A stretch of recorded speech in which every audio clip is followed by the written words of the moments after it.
She saw her billionaire ex at the pediatric care center, and he found out he was the father of her quadruplets. "Why didn't you tell me?" he asked, his voice barely above a whisper, eyes fixed on the 4 children playing across the room. "Tell you?" She laughed bitterly, years of pain bubbling to the surface. "You disappeared, Dominic. One day we were planning our future and the next you were gone. No explanation, no goodbye. Just a text message saying it was over. I thought." He ran a hand through his hair, that familiar gesture that still made her heart ache. "James showed me the messages, the photos. He said you'd been seeing someone else for months." "James?" she repeated, the name tasting like poison on her tongue. "Your best friend. The man who tried to kiss me at your birthday party. The man who asked me out 2 weeks after you left." His face paled as the truth dawned on him. "What?" "He wanted me, Dominic. He always had. And when I rejected him, he made sure to destroy what we had." She fought to keep her voice steady as she gestured toward the children. "And now, 5 years later, you walk into this pediatric center and discover what his lies really cost you. Have you ever wondered what it would take to forgive someone who abandoned you at your most vulnerable moment? What would you do if the person who broke your heart suddenly reappeared, only to discover they'd been manipulated by someone they trusted? This is the story of betrayal, unexpected reunions, and the possibility of second chances that will make you question everything you thought you knew about trust and forgiveness. I'm Mr. Harrison, and today I'm sharing the remarkable story of Nora, Dominic, and the moment that changed their lives forever at a pediatric care center. If you believe in second chances or have ever been betrayed by someone you trusted, hit that like button and subscribe to Timeless Love Tales for more stories that will touch your heart. The pediatric care center buzzed with the usual morning activity. Nurses checked charts, parents soothed fussy children, and the antiseptic smell mingled with the scent of coffee from the staff lounge. Nora Winters balanced her 4-year-old quadruplets with practiced efficiency, her voice gentle but firm as she guided them through the waiting room. "Lily, please stay close. Max, don't touch that. Emma, Theo, hold hands, remember?"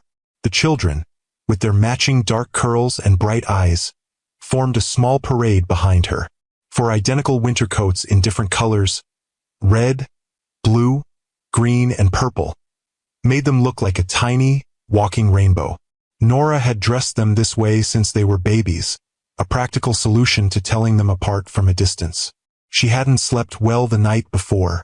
The pediatrician had called personally to reschedule their annual checkup, insisting they come in immediately. "Just a precaution," he'd said, but the urgency in his voice had kept her awake, imagining worst-case scenarios until dawn broke through her bedroom curtains. "Mommy, I'm thirsty." Lily tugged at her sleeve, the smallest of the 4 but always the most vocal. "We'll get water after we see Dr. Bennett," Nora promised, checking in at the reception desk. She felt the familiar weight of exhaustion settling into her bones, the kind that came from years of doing everything alone. Every morning began at 5:30 a.m. in Nora's modest 3-bedroom apartment. She'd prepare breakfast, pack lunches, lay out clothes, and still somehow manage to look presentable for her job as a graphic designer at a small marketing firm. Her boss, Miranda, had been understanding about her situation, allowing her to work flexible hours and occasionally bring the children to the office when childcare fell through. "The doctor will be with you shortly," the receptionist said with a sympathetic smile. "We have a new pediatric specialist consulting today as well." Nora nodded, guiding her brood to the waiting area. As they settled into chairs, she pulled out 4 small activity books from her seemingly bottomless tote bag. The children accepted them eagerly, their little heads bending over colorful pages. She allowed herself a moment to breathe, to simply watch them. For perfect miracles she'd carried beneath her heart. For reasons she'd found the strength to rebuild her life when it had shattered 5 years ago. 5 years. Sometimes it felt like yesterday that she'd been Nora Mitchell, rising star at a prestigious design agency, engaged to Dominic Blackwood, the brilliant doctor-turned-biotech entrepreneur whose company, Blackwood Innovations, was revolutionizing medical technology. They'd met at a charity gala where her agency had donated design services. He'd approached her as she stood alone, admiring a painting. Kandinsky, he'd said, his voice deep and warm. The way he uses color to express emotion rather than form. It's fascinating, isn't it? She turned, surprised to find someone who shared her appreciation for abstract art, and found herself looking into the most intense gray eyes she'd ever seen.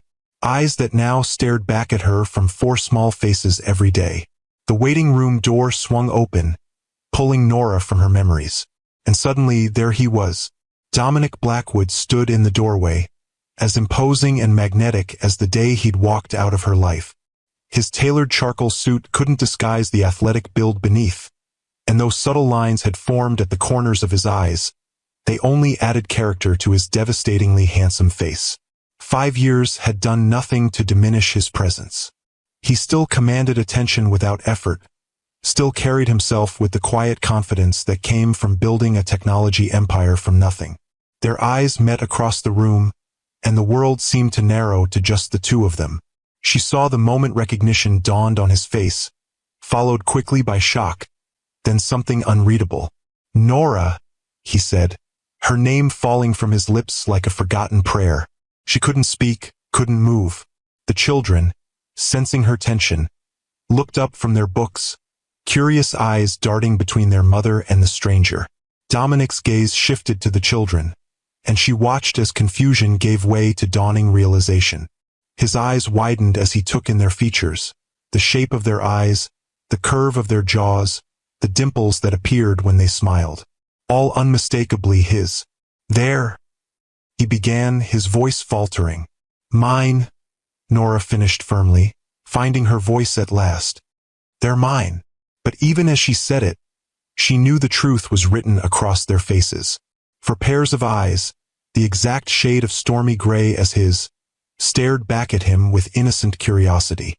"Ms. Winters," a nurse appeared, mercifully breaking the moment. "Dr. Bennett is ready for you and the children." Nora stood quickly, gathering the children's books. "Come on, little ones. Time to see the doctor." As she ushered them toward the examination room, she felt Dominic's eyes following her, burning with questions she wasn't ready to answer. Questions she'd rehearsed responses to for years, never believing she'd actually need them. "Mommy, who was that man?" Max asked, always the most perceptive of her children. "Just someone I used to know," she replied, her voice steadier than she felt. The examination passed in a blur. Dr. Bennett explained that recent lab results showed the children might have a rare genetic condition. Nothing immediately life-threatening, but something that required monitoring and possibly specialized treatment. He wanted a pediatric geneticist to consult, someone who specialized in rare hereditary conditions. "We're fortunate to have Dr. Blackwood visiting today," Dr. Bennett explained, oblivious to the tension radiating from Nora. "He's one of the leading experts in pediatric genetics." Before she could protest, the door opened, and Dominic entered, now wearing a white coat over his suit, a stethoscope around his neck. The transformation from billionaire CEO to medical specialist was jarring. "You're a doctor?" The words escaped her before she could stop them.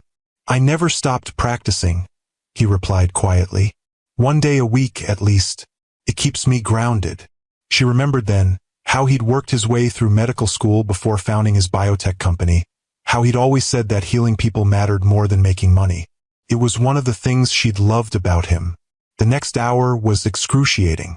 Dominic examined each child with gentle, professional hands, asking questions about their development, their health history. Nora answered mechanically, watching as her children warmed to him instantly, giggling at his silly jokes, answering his questions with childish enthusiasm. "What's your favorite color?" he asked Lily as he checked her reflexes. "Purple," she declared proudly, pointing to her coat. "Like my coat.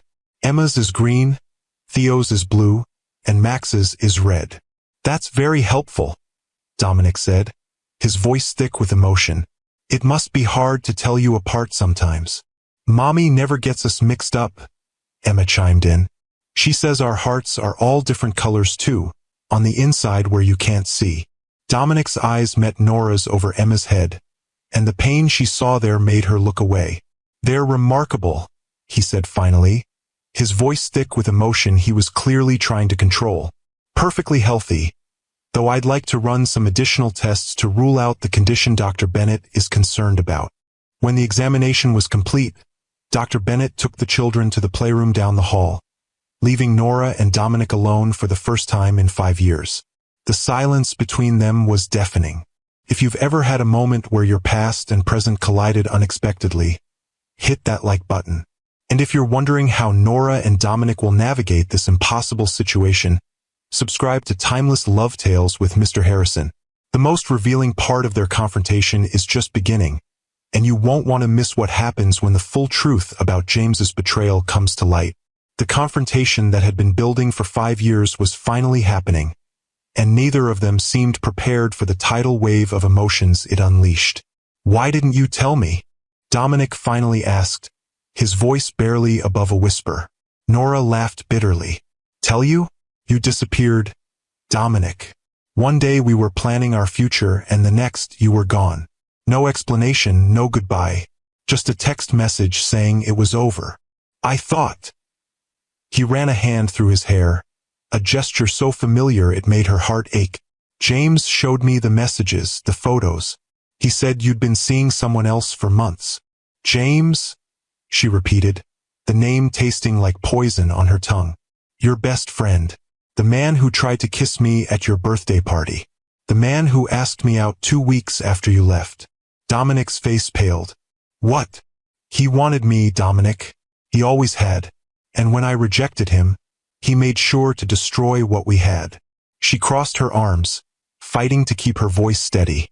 "But you believed him without even asking me, without giving me a chance to explain." "I saw the evidence with my own eyes," he said, but doubt had crept into his voice. "Fabricated evidence," she countered. "I never betrayed you. Never. But you betrayed me when you walked away without a word." He sank into a chair, the weight of her words visibly crushing him. "I was a fool," he whispered. "A complete fool." "Yes, you were." She wouldn't soften this for him, couldn't ease the blow of his own mistakes. "When did you find out about the pregnancy?" 3 weeks after you left. I tried to call you then. Your number was disconnected. I went to your office, but security wouldn't let me in. I even wrote letters that came back unopened." She paused, the memory still painful. "Eventually, I got the message. You didn't want to be found." Dominic looked stricken. "James handled all my communications after the breakup. He said it would be better for me to make a clean break." "Of course he did," Nora said bitterly. "And you trusted him completely." "I was devastated, Nora. I thought the woman I loved had betrayed me. I wasn't thinking clearly. And I was pregnant with quadruplets, abandoned by the man I thought would love me forever. Do you think I was thinking clearly?" Her voice broke slightly. "I had to move back in with my parents. I had to quit my job. I had to figure out how to be a mother to 4 babies all at once, all while trying to heal from what you did to me." The memory of those early days washed over her. The shock of the doctor announcing not 1 baby, but 4. The terrifying complications that led to 3 months of bed rest. Her parents' small house, crowded with baby equipment. The endless nights of feeding, changing, soothing. And through it all, the aching absence of the man who should have been by her side. "My mother had just been diagnosed with early-onset Alzheimer's," she continued, the words pouring out now. "My father was trying to care for her and help with the babies. I was trying to freelance between feedings. We were drowning, Dominic." He stood, taking a step toward her. "I can never undo what happened, but they're my children too, Nora. I've missed 4 years of their lives already. I don't want to miss any more." She looked at him, really looked at him, for the first time since he'd walked into the waiting room. Behind the success and the confidence, she saw regret etched into the lines of his face. She saw the pain of a man who had just discovered he was a father, who had lost years he could never get back. "They ask about you," she admitted quietly. "Not you specifically, but about their father. I've never lied to them. I've told them that you didn't know about them, that sometimes grown-ups make mistakes." Hope flickered in his eyes. "What else have you told them?" That you're a good man who would have loved them very much if you'd known they existed. It was the truth, or at least what she'd believed was the truth, even in her darkest moments of anger. The night Dominic had left still played in her mind with painful clarity. They'd been planning their wedding, discussing venues over dinner at his penthouse apartment. His phone had buzzed repeatedly with messages from James, but he'd ignored it, focused on her. "The botanical garden in June," he'd said, reaching across the table to take her hand. "I can already see you walking toward me, surrounded by flowers." Then his phone had rung, and this time he'd answered. James's voice urgent on the other end. Dominic's expression changing from annoyance to concern to shock. He'd excused himself, disappearing into his office for nearly an hour. When he'd returned, he was a different man. Cold, distant, his eyes hard as he asked her to leave. She'd been confused, hurt, demanding an explanation he wouldn't give. The next morning, the text had come, "I know about him. It's over. Don't contact me again." She tried calling, texting, even going to his apartment, but he was gone. Vanished as if their 2 years together had meant nothing. Now, standing in the pediatric center, the truth was finally emerging. James had orchestrated everything, feeding Dominic lies, manipulating his trust, destroying what they had built together. "What exactly did James show you?" she asked, needing to understand the full extent of his deception. Dominic's jaw tightened. "Text messages between you and someone named Michael. Intimate messages about meeting up, about how you had to keep it from me. Photos of you with him, looking close." "Michael?" Nora repeated, the pieces falling into place. "My cousin Michael? The one who was staying with me for 2 weeks while he looked for an apartment after his divorce." "Your cousin?" Dominic looked stunned. "Yes, my cousin. The one I told you was coming to visit. The one you were supposed to meet at that dinner I planned, but you canceled because of a business emergency." She shook her head in disbelief. "James met him when he stopped by my apartment to drop off those contract papers for you. He knew exactly who Michael was. The photos were probably completely innocent moments made to look like something else." She sighed. "James was always taking photos at group gatherings, always hovering around me when you weren't looking." Dominic's expression darkened. "He's been my CFO for the past 3 years. He's godfather to my sister's children. I trusted him with everything. And he used that trust to get what he wanted." Nora's voice softened slightly. "Or at least what he thought he wanted." "What do you mean?" "He showed up at my parents' house about 2 months after you left. Said he'd heard we'd broken up and wanted to make sure I was okay." Her laugh was hollow. "I was 5 months pregnant by then, obviously showing with multiples. The look on his face when he saw me, I'll never forget it. He didn't want a ready-made family. He just wanted to win, to take what was yours." Dominic's hands clenched into fists. "I'll destroy him for this." "That won't change the past 5 years," Nora said quietly. "It won't give back what we lost." The door opened, and Dr. Bennett poked his head in. "The children are asking for you, Ms. Winters, and I have those test results whenever you're ready to discuss them." "We'll be right there," she replied, gathering her composure. As they walked toward the playroom, Dominic stopped her with a gentle hand on her arm. "Nora, I know I have no right to ask anything of you, but please, let me be part of their lives. Let me try to make up for the time I've lost." She looked into the eyes that had once held her entire world, now filled with a desperation she understood all too well. "They deserve to know their father," she said finally. "But this has to be about them, not us. Not the past." "I understand," he said solemnly. "Thank you." They entered the playroom to find the quadruplets engaged in an elaborate game involving building blocks and stuffed animals. They looked up as the adults entered, their faces brightening at the sight of their mother. "Mommy," Theo called, the quietest of the 4 but always the first to notice her return. "Look what we built. It's a hospital for animals," Emma explained seriously. "Because Dr. Dominic is an animal doctor too." Nora raised an eyebrow at Dominic, who shrugged sheepishly. "I may have mentioned that I sometimes help at the Wildlife Rehabilitation Center." He said he could take us there someday, Lily added hopefully. Can we go, Mommy? Please. The easy way the children had accepted Dominic, their instant connection to him, made Nora's heart ache with both joy and pain.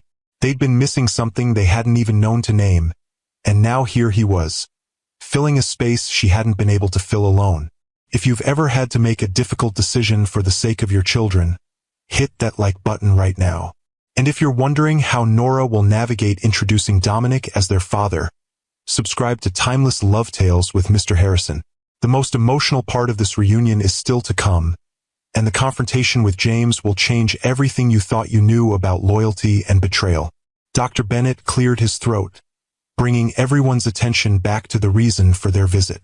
I've reviewed the test results, and I'm happy to say there's no indication of the genetic condition we were concerned about. The children are perfectly healthy. Relief washed over Nora, the tension she'd been carrying since the phone call finally releasing its grip. That's wonderful news. However, Dr. Bennett continued, glancing between Nora and Dominic with newfound understanding, there are some genetic markers that would be helpful to track over time. Dr. Blackwood, perhaps you could explain the significance. Dominic nodded, shifting seamlessly into his professional role despite the emotional turmoil beneath the surface. The children show a rare genetic variation that, while not harmful, could provide valuable insights for research. With your permission, Nora, I'd like to include them in a longitudinal study my foundation is conducting. What kind of study? She asked cautiously. Non-invasive monitoring, developmental assessments, nothing that would disrupt their normal lives. His eyes met hers, conveying a deeper message. It would also give me a medical reason to see them regularly, to be involved in their care. She understood what he was offering, a way to integrate himself into their lives gradually, through a framework that made sense to the children. We'd need to discuss the details, she said finally. Of course. The gratitude in his expression was unmistakable. After finalizing follow-up appointments and collecting prescriptions for children's vitamins, Nora found herself facing the awkward moment of departure. The children were clearly fascinated by Dominic, and he seemed reluctant to let them out of his sight. Perhaps, he suggested hesitantly as they gathered their coats, we could all have lunch? There's a child-friendly cafe just down the street. Before Nora could respond, Max tugged at her sleeve. Can we, Mom? Dr. Dominic says they have the best grilled cheese sandwiches. She looked at her son's hopeful face, then at the three other pairs of eager eyes watching her. All right, she conceded. But we need to be home by 3 for Grandma's therapy session. The cafe was exactly as Dominic had described, bright, colorful, with a small play area visible from every table. As the children settled in with crayons and coloring sheets, Nora found herself sitting across from the man she'd once planned to marry, trying to navigate this surreal new reality. Your mother, Dominic said quietly. How is she doing? The question surprised her. Some days are better than others. The new medication helps with the confusion, but... She shrugged, the gesture conveying what words couldn't. I'm sorry. I remember how close you were to her. A waitress arrived to take their order, giving Nora a moment to compose herself. The children requested grilled cheese sandwiches with enthusiastic certainty, while the adults ordered salads neither of them would probably eat. When they were alone again, Dominic leaned forward. There's something I need to tell you about James. I'm not sure I want to hear anything more about him, Nora said, her voice tight. You need to know this. His expression was grave. 3 months ago, I began noticing discrepancies in the company finances. Small amounts at first, then larger sums being diverted through shell corporations. I hired a forensic accountant to investigate quietly. James was stealing from you? Despite everything, she was shocked. Not just stealing. He was selling proprietary research to competitors, research that could have helped thousands of patients. Dominic's voice hardened. The investigation is complete. I was planning to confront him tomorrow, with the board and legal team present. Nora absorbed this information, connecting it to the man she'd briefly known. He always wanted what you had, she said slowly. Your success, your recognition. Me. But never through his own merit or effort, Dominic finished. Always by taking, manipulating, destroying. They fell silent as the food arrived, both watching as the children attacked their sandwiches with typical 4-year-old enthusiasm. Cheese stretched in long strings from plate to mouth. Giggles erupted over silly faces. Small feet swung happily beneath the table. They're amazing, Dominic said softly. You've done an incredible job with them, Nora. It hasn't been easy, she admitted, but they make everything worthwhile. Tell me about them, please. I want to know everything. And so, over cooling salads and children's laughter, Nora shared the stories of their first 4 years. Theo's early fascination with music, how he hummed before he could talk. Emma's artistic talent, already evident in her detailed drawings. Max's insatiable curiosity about how things worked. His careful observations of the world around him. Lily's natural leadership, organizing her siblings into elaborate games of her own invention.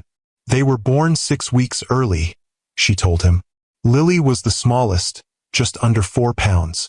The doctors were concerned about her lung development, but she proved them wrong. She was the first to breathe on her own, the first to leave the NICU. Fighters, Dominic said, his eyes shining with pride. Like their mother. The compliment warmed her despite her determination to remain detached. They had to be. We all did. As lunch concluded and the children grew restless, Nora checked her watch. We should get going. My father will be waiting to drive my mother to her appointment. Of course. Dominic signaled for the check. May I walk you to your car? Outside, the autumn air had turned crisp, the sky a brilliant blue above the city streets. The children skipped ahead, contained within the invisible boundary Nora had trained them to observe, never more than 10 feet from her, always within sight. They're so well behaved, Dominic observed. Most 4-year-olds I see in my practice can barely sit still for an examination, let alone manage public outings so well. Necessity, Nora replied simply. When you're outnumbered 4-1, you establish rules early. They reached her car, a practical minivan with visible signs of wear. As she helped the children into their car seats, a process she had refined to an efficient routine, Dominic stood awkwardly to the side, clearly wanting to help but unsure how. Goodbye, Dr. Dominic, the children called in near unison as they were secured. Goodbye, he replied, his voice thick with emotion. I hope to see you all again very soon. When the children were settled, Nora closed the sliding door and turned to face him. This is complicated, she said quietly. I need time to process everything, to figure out how to explain this to them. I understand. He reached into his pocket and withdrew a business card, writing something on the back before handing it to her. My personal number. Call me when you're ready, day or night. She took the card, their fingers brushing momentarily. I will. Nora. His voice stopped her as she turned to leave. I know I have no right to ask this, but their birth certificates. What name did you put? The question caught her off guard. Winters. My maiden name. I changed mine back after everything.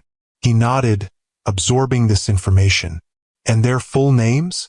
Lily Grace Winters. Maxwell James Winters.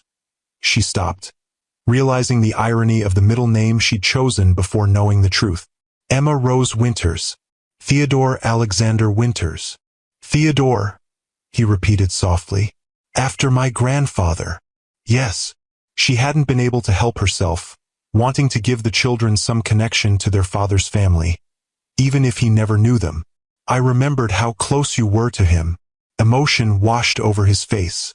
Thank you for that. For all of it. For raising them so beautifully when I failed you so completely.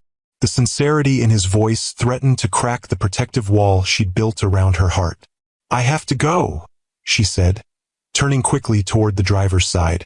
Nora, he called one last time. I'll make this right. Somehow I'll make this right. She didn't respond, couldn't trust her voice not to betray her. Instead, she slipped into the driver's seat and started the engine, focusing on the road ahead rather than the man standing on the sidewalk, watching his children drive away. The drive home was filled with excited chatter from the back seats, the children bubbling with questions about Dr. Dominic and when they might see him again. Nora answered vaguely, her mind racing with the implications of the day's events. Her modest townhouse welcomed them with familiar comfort, toys neatly organized in colorful bins, family photos lining the walls, the slight scent of the cinnamon candles she loved. Her father greeted them at the door, his kind face lined with the strain of caring for his increasingly confused wife. "How was the appointment?" he asked, helping the children with their coats. "All clear," Nora replied, deciding to save the more complicated aspects of the day for a private conversation. "Where's Mom?" "Napping. She had a good morning," recognized everyone at breakfast. The small victory shone in his tired eyes.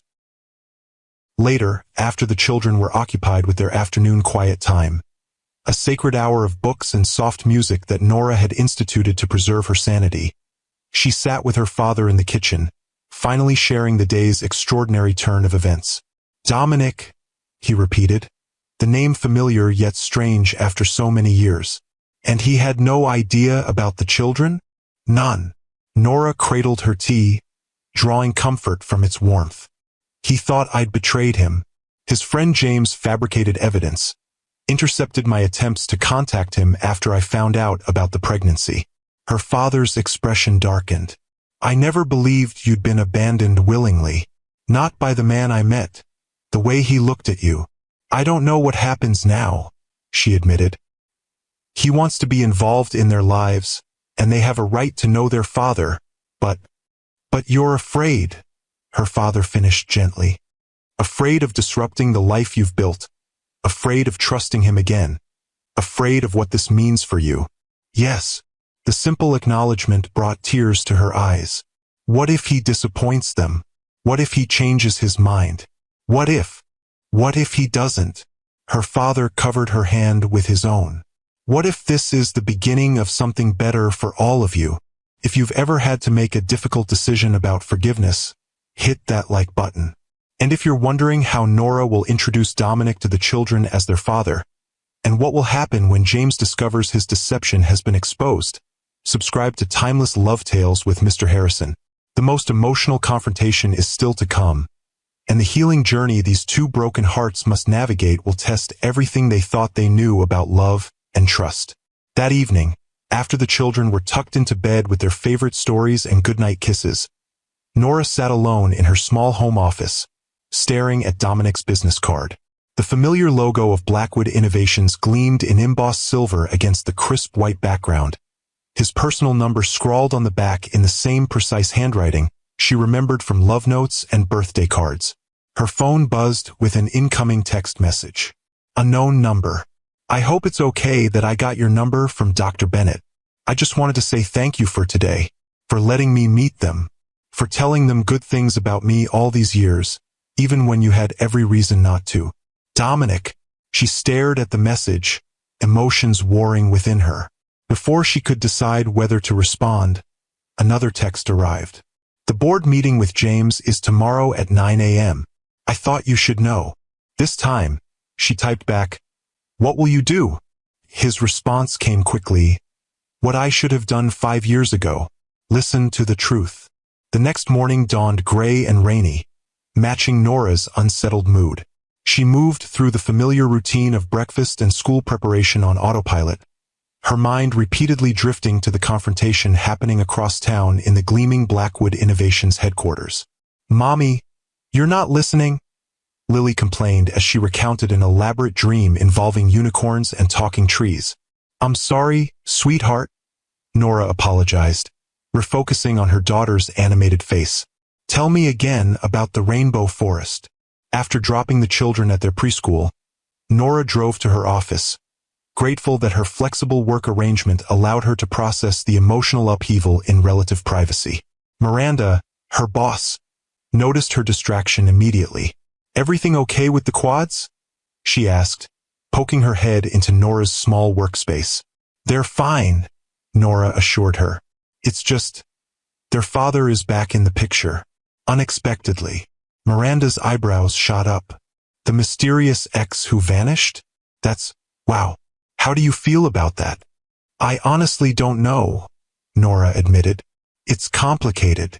Complicated is your middle name, honey, Miranda said with a sympathetic smile. Take whatever time you need today. Around noon, Nora's phone rang. Dominic's number flashed on the screen. Hello? She answered, her heart racing. It's done. His voice was tight with controlled emotion. James confessed to everything when confronted with the evidence.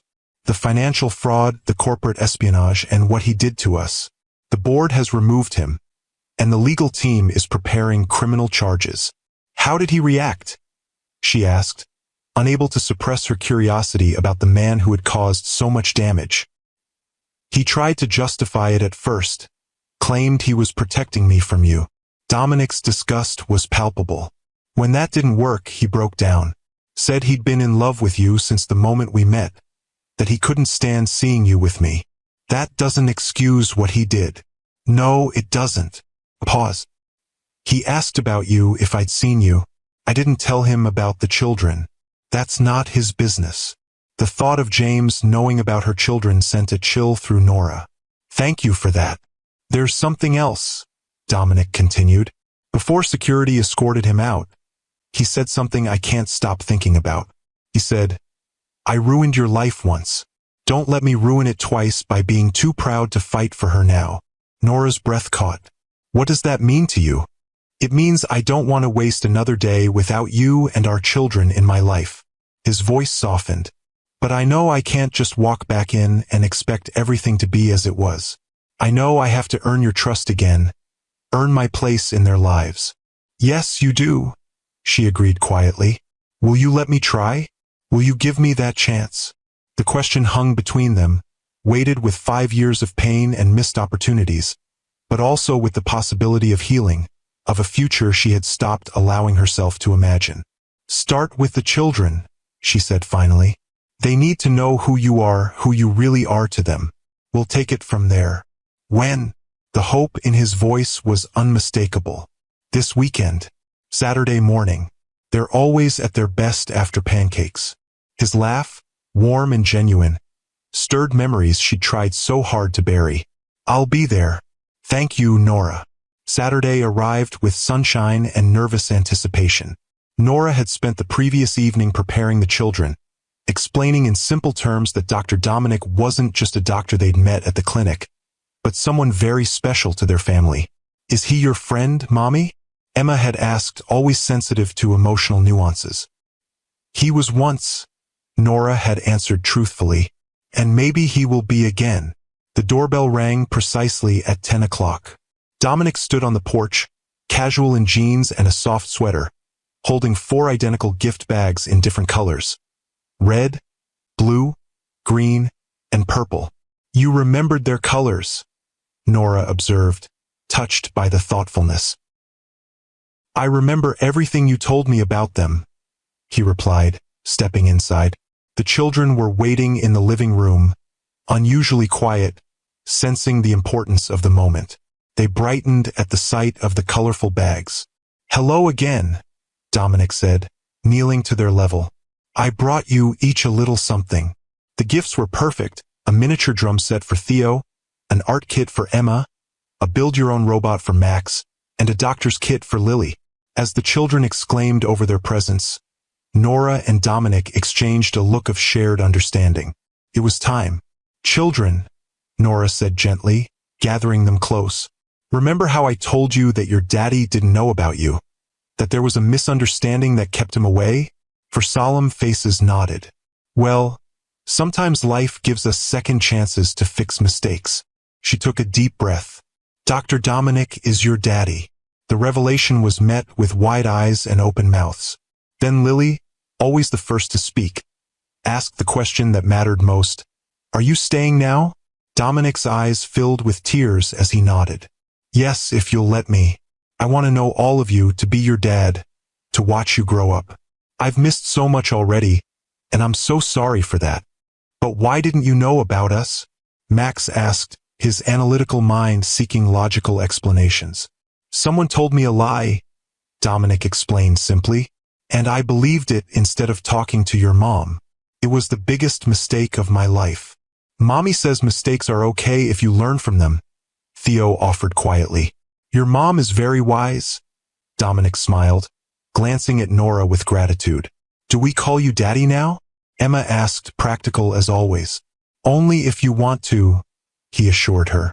We have time to get to know each other first. The conversation continued, the children's natural curiosity leading to questions about where Dominic lived, if he had pets, whether he knew how to make pancakes as good as Mommy's. He answered each one patiently, his joy at connecting with them evident in every word. Later, as the children played with their new gifts, Dominic and Nora sat at the kitchen table, watching them through the doorway. They're taking it remarkably well, he observed. Children are resilient, she replied, and they've always wondered about you. Having answers is comforting, even if those answers are complicated. And you? He asked carefully. How are you taking all this? She considered the question, searching for the most honest answer. I'm cautiously optimistic. For them, primarily. For us, that's a longer road. I understand. He hesitated, then reached across the table, his hand stopping just short of hers. I want you to know that I never stopped loving you, Nora. Even when I thought you'd betrayed me, even when I was angry and hurt, underneath it all, I still loved you. That's why it hurt so much. The confession hung in the air between them, raw and vulnerable. Nora looked at his outstretched hand, then slowly placed her own within it. I can't make any promises, she said softly, but I'm willing to see where this goes, for all our sakes. His fingers closed gently around hers, the simple contact bridging 5 years of separation. That's all I ask. In the months that followed, they established a new normal. Dominic rearranged his schedule to be present for school events and weekend activities. He purchased a house in the same neighborhood, close enough for impromptu visits but separate enough to give Nora the space she needed. He attended every doctor's appointment, researched the best schools for when the children started kindergarten, and never missed a promised visit, no matter how demanding his work became. Slowly, cautiously, Nora allowed herself to trust again. Not blindly as before, but with open eyes and clear boundaries. They began with co-parenting, then friendship, then tentative dates while her parents watched the children. 1 year after their chance encounter at the Pediatric Center, Dominic invited Nora to dinner at the botanical garden where they'd once planned to marry. As twilight fell and lights twinkled among the flowers, he took her hands in his. This past year has been the greatest gift of my life, he said, his eyes reflecting the same devotion she remembered from before. Getting to know our children, watching them flourish, seeing you as the incredible mother you've become. I know we can never get back the time we lost, but I want to spend every day moving forward together. From his pocket, he withdrew not a ring, but a small, worn photograph. The ultrasound image of the quadruplets that she'd sent to his office 5 years ago, returned unopened. James kept this, he explained, his voice thick with emotion. It was in his desk drawer. He never destroyed it, just kept it from me. When the security team cleared out his office, they found it. Nora stared at the image, the first picture of their children, the one she'd sent with such hope and fear, never knowing if he'd received it. I should have been there, Dominic whispered. I should have been by your side through all of it. You're here now, she said, finally allowing herself to acknowledge the healing that had taken place. That's what matters to them. And to me. I love you, Nora. I never stopped. I never will. He reached into his pocket again, this time withdrawing a small velvet box. I'm not asking for an answer tonight. I know we're still finding our way back to each other. But I want you to have this, to know that whenever you're ready, if you're ever ready, I'll be waiting. Inside the box was a ring, not the elaborate diamond he'd given her years ago, but a simple band set with 5 small birthstones, one for each of the children, and one for Nora herself. It's beautiful, she breathed, touched by the thoughtfulness of the gesture. Take all the time you need, he assured her. We have the rest of our lives. 3 months later, on an ordinary Tuesday evening as they cleaned up after dinner with the children, Nora turned to Dominic with quiet certainty. Yes, she said simply. He looked up from the dish he was drying, confusion crossing his features. Yes, she smiled, the last of her reservations finally dissolving in the warmth of the life they'd begun to rebuild. Yes, I'll marry you. Yes, we can be a family, officially, completely. Yes to everything we lost and found again. The dish towel dropped forgotten as he crossed the kitchen to take her in his arms, their embrace witnessed by 4 curious pairs of eyes peering around the doorway. Are you going to be our real daddy now? Lily asked, always the spokesperson for the group. Dominic knelt down, opening his arms to include all 4 children in the moment. I've always been your real daddy, he said gently. In my heart, from the moment I saw you. This just makes it official for everyone else. As the children swarmed them with hugs and excited questions about the wedding, Nora caught Dominic's gaze over their heads. The journey had been long and painful, filled with misunderstandings and lost time. But looking at the joy surrounding them now, she knew that some loves were worth fighting for, worth forgiving for, worth building a future on, even when the past had tried its best to tear them apart. If you believe that true love deserves a second chance, hit that like button. And if you've ever experienced the healing power of forgiveness in your own life, share your story in the comments below. Subscribe to Timeless Love Tales with Mr. Harrison for more stories that remind us that even in our darkest moments, hope and love can find their way back to us when we least expect it. Remember, sometimes the most beautiful beginnings come after what we thought were endings. And sometimes, the family we're meant to have is waiting just around the corner, in a pediatric care center we never planned to visit, with a truth we never expected to find. Thank you for joining me for this remarkable journey of love, betrayal, and redemption. I'm Mr. Harrison, and I'll see you in the next Timeless Love Tale.